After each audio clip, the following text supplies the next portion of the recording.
今日講下呢個徠卡嘅相機帶，就係呢條跟機嗰條。我覺得咧呢條帶其實就係最好嘅一條。點解咧？因為佢嗰個扣咧就係穿喺呢隻耳仔嗰度，同時咧佢又唔會刮花呢個耳嘅，唔同平時我哋嗰啲帶，即係例如好似一般我哋呢啲 A&A 咁嘅帶咧，咁去用呢一種穿落去呢個扣嗰度啦。咁基本上都一裝落去嗰陣時就已經會畫花呢個位。雖然我以前都用開呢一條 A&A， 我都用咗好多年。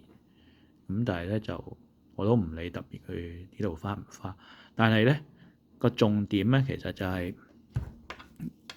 你要穿呢種扣咧，你叫到指甲都崩嘅。同埋咧穿完落去咧，有時咧你要搞清楚個方向，搞到亂晒龍。咁之後咧我就同埋呢條帶比較長，所以我就最近去旅行拆咗佢出嚟，就揾翻原廠呢條徠卡帶。呢條帶咧個好處咧，我都係再裝先發現，因為我以前原來都唔識裝呢條帶嘅，就係呢個鐵扣。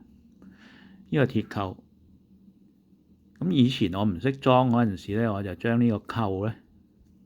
就穿咗落條帶度先，因為之前睇過喺網上有另外一條片有人講解過咧，佢都係咁樣做嘅。我好似呢度玩咗一個 puzzle 咁樣穿咗落去先，之後先至再喺度穿。咁其實咧呢個做法咧就係錯誤嘅，因為你穿完呢度咧，再咁樣穿落去咧，其實你真係好似喺度玩 puzzle，你好容易搞錯個方向。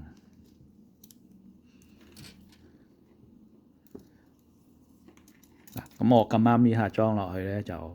都啱嘅，因為呢個向住自己係正嘅嗰個徠卡。咁另外一個方法裝落去咧，就會容易啲揾啱個方向，實唔會錯。咁我而家將呢個拆咗出嚟，我用另外一邊咧，譬如反正我都裝啱咗一邊。其實咧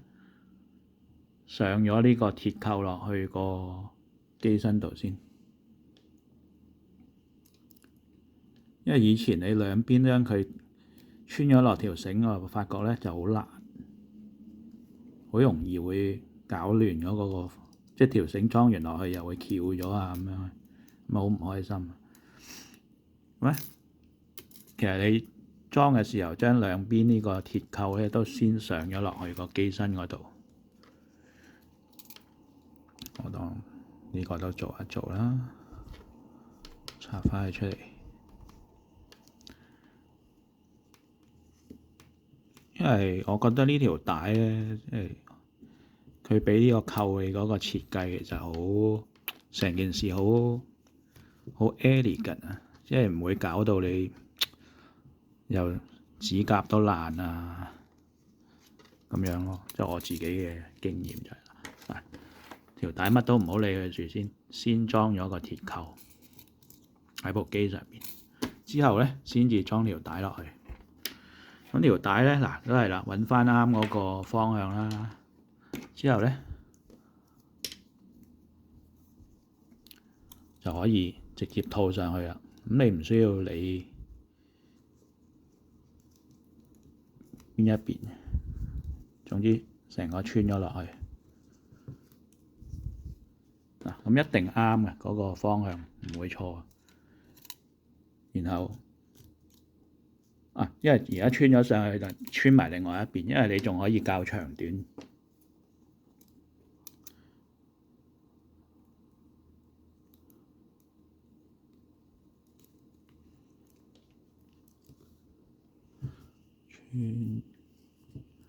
咁樣咧掛上去啦。咁而家兩邊咧未鎖死嘅情況下咧，其實你已經可以去度一度嗰個長短，自己適唔適合啦。咁譬如我想較長嘅，我話可以喺呢度，或者縮短嘅我喺呢度放啦，呢度放翻多啲落翻嚟。然之後，當你 set 好咗嗰個 balance，即係嗰個呢條膠帶喺中間嘅時候咧，就將呢個膠褪落去，就 lock 死啦，lock 死。呢一邊又 lock 死，搞掂。咁我覺得呢個同